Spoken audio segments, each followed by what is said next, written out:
At ayan mga ka-crypto, napakaganda po ng balita natin ngayon. Sabi po rito, US-Iran deal flips market narrative from fear to opportunity. Yan, sentiment. Isang napakagandang balita po mula kay CoinGate ang lumabas ngayon.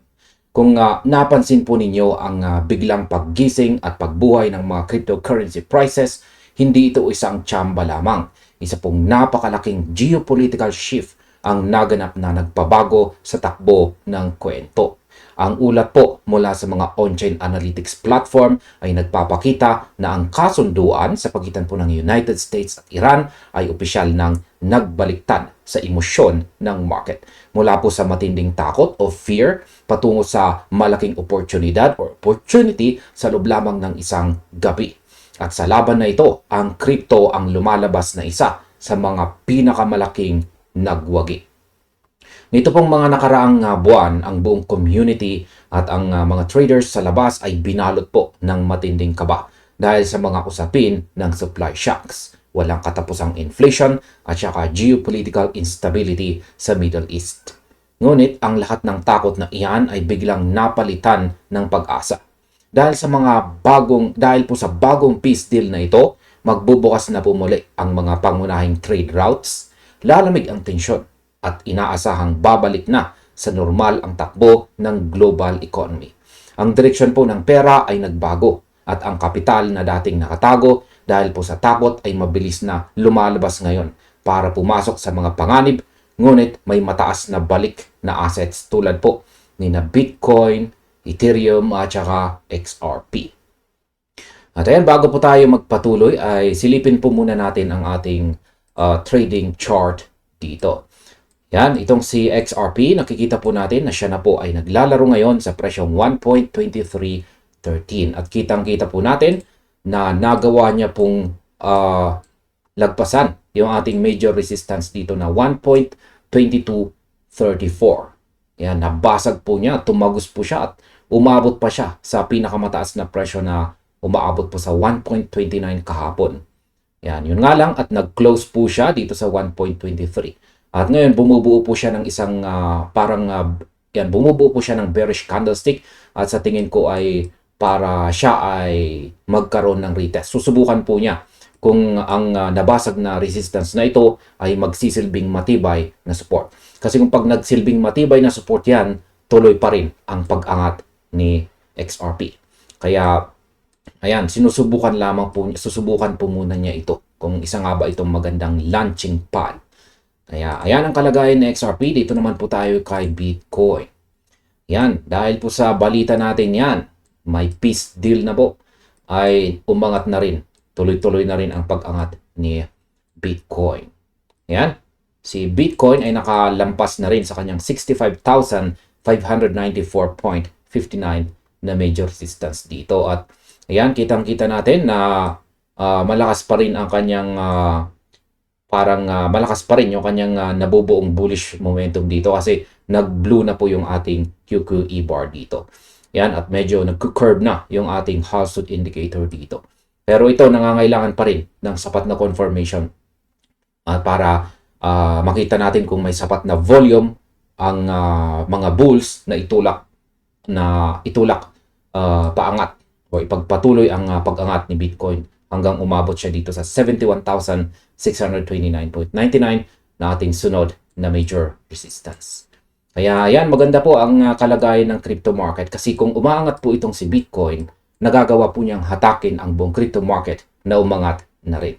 Kaya kung i-check natin yung ibang mga cryptocurrencies na sa ating portfolio, ay malamang ay ganyan na rin ang kanilang tinatahak na landas kung saan ay pataas.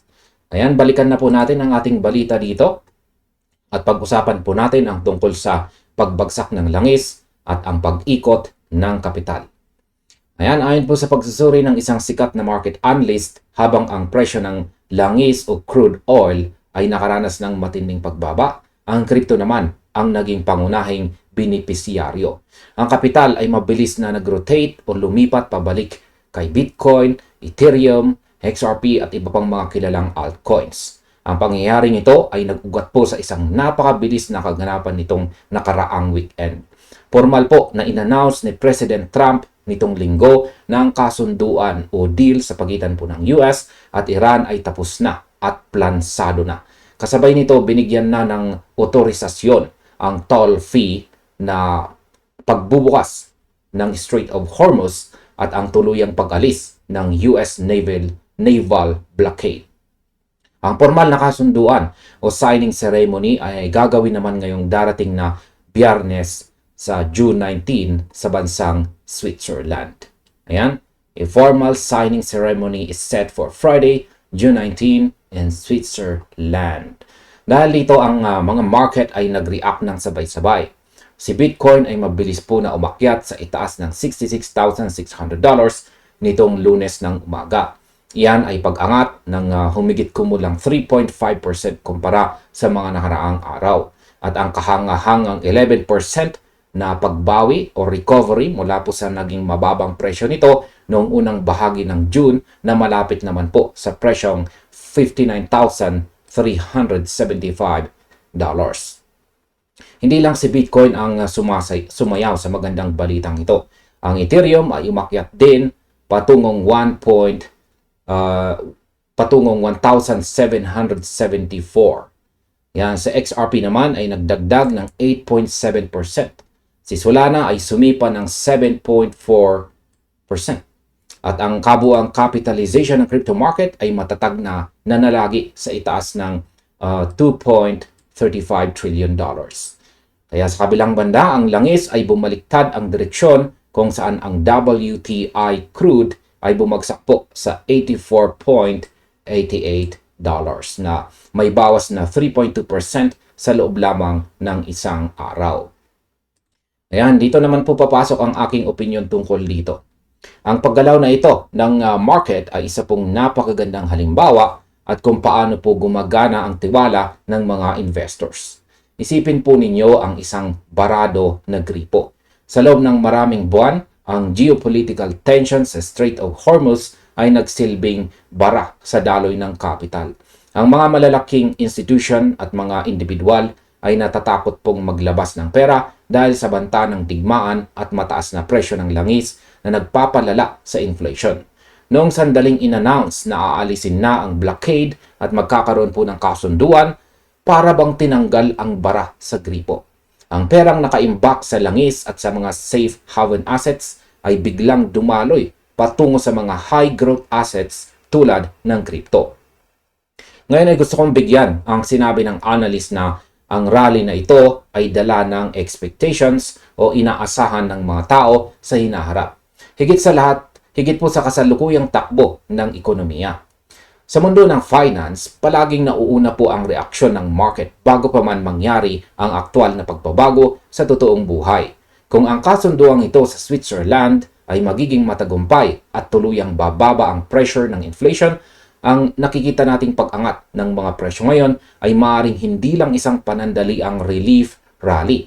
Ito ay posibleng maging simula o unang kabanata ng isang mas malaking bull cycle para sa taong ito, taong 2026. Ang pagbaba ng langis ay nangangahulugan po ng mas mababang gasto sa produksyon at transportasyon sa buong mundo na direktang magpapahina sa inflation at magbibigay ng kumpiyansa sa mga central banks na luwagan ang kanilang mga polisiya.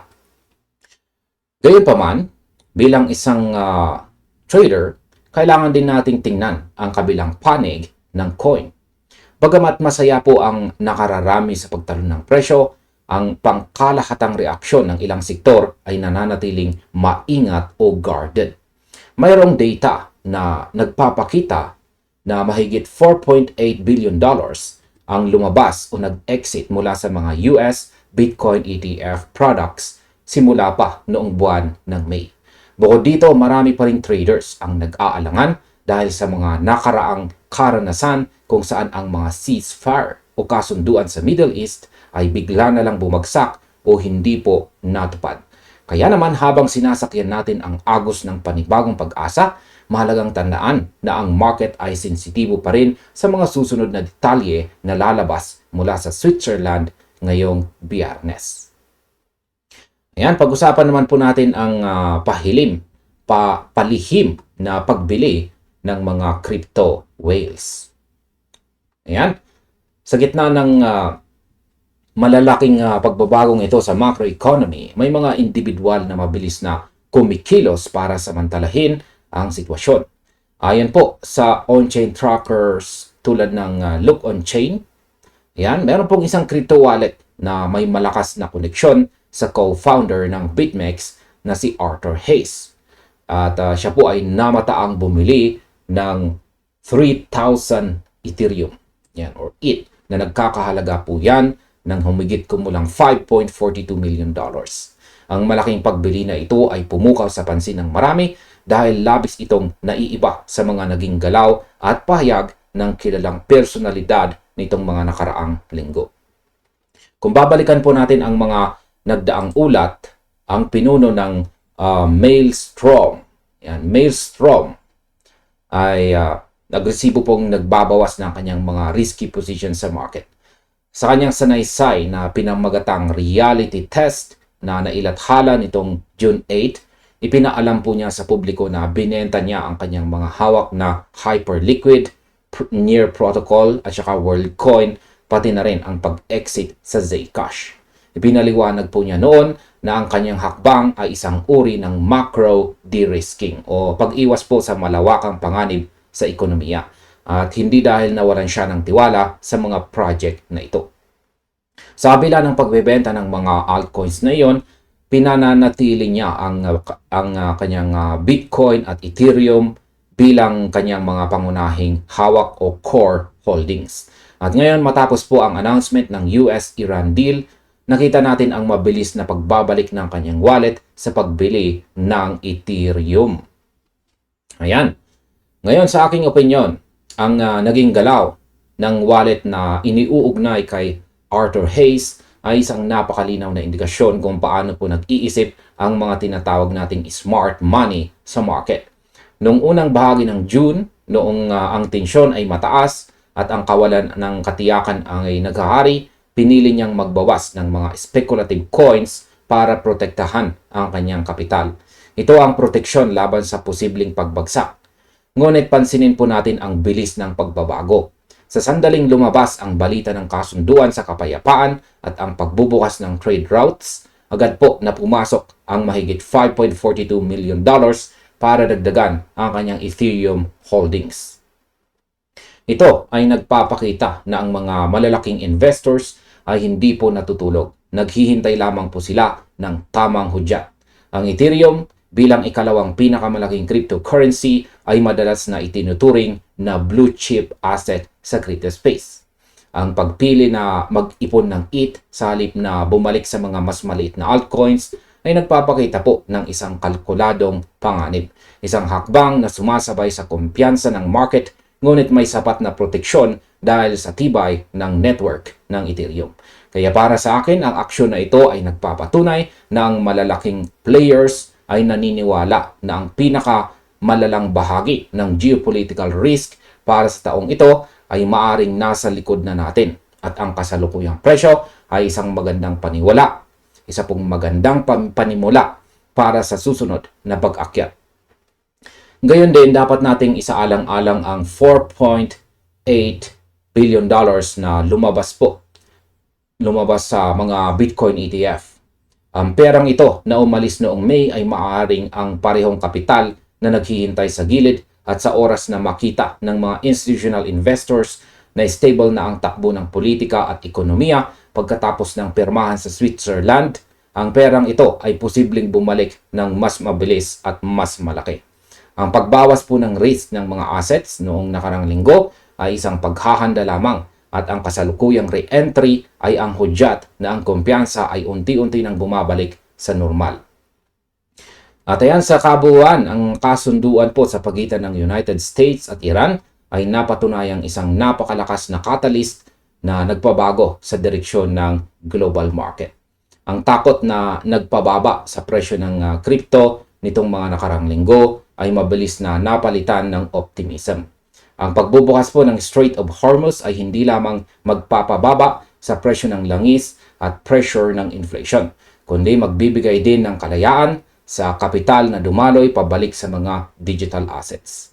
ang pagbawi ni Bitcoin sa itaas po ng presyong $66,600 at ang paggalaw ng mga whales tulad ng wallet na nauugnay kay Arthur Hayes ay mga paunang senyales na ang tiwala ay muling nagbabalik. Ngunit huwag po nating kalimutan na ang formal na pagpirma ay sa Biyernes or Friday, June 19. At dyan pa ang araw na gaganapin ang pirmahan ito. At yan po ay sa bansang Switzerland. Ang mga susunod na araw ay critical at ang mga traders ay mananatiling mapagmatsyag sa anumang balita na lalabas mula sa seremonyang ito. Ang kasalukuyang rally ay pwede pong maging simula ng isang pangmatagalang bull cycle o kaya naman ay isang pansamantalang ginhawa, depende po sa katatagan ng kasunduan. Ang pinakamahalagang aral po dito ay ang pananatiling handa at alerto sa bawat pagbabago ng takbo ng balita at ekonomiya. At ayan, hanggang dito na lamang po tayo sa video na ito mga crypto. Maraming salamat sa inyong panonood. Maaaring panoorin na rin po ninyo ang recommended video natin dito.